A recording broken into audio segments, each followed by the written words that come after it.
Ingat ka sa taong hindi marami ang kaibigan. Ito ang mga dahilan.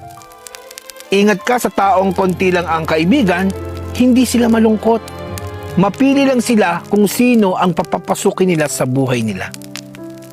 Natuto na sila na hindi lahat ng tao karapat-dapat sa oras at energy nila. Alam na nila na walang sino man ang pwedeng gumambala ng kanilang peace na matagal na nilang binuo.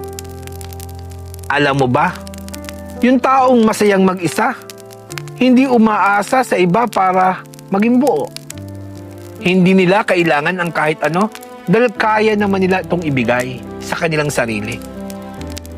Kaya kapag naglalaro ka ng emosyon, nilalabag mo ang boundaries nila o sinusubok mo ang pasensya nila, huwag kang umasang hahabulin ka nila.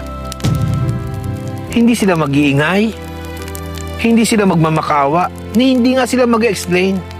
Tahimik lang silang bibitaw. Buo, malinaw at walang pagsisisi. Dahil para sa kanila, ang peace ay mas mahalaga kaysa kahit na sinong tao na pwedeng magdala sa kanya ng gulo. Kaya kung may ganitong tao sa buhay mo, alagaan mo, irespeto mo. Dahil hindi lahat ay deserving ng pagmamahal niya. Dahil hindi lahat ay deserving sa pagmamahal na kayang ibigay niya.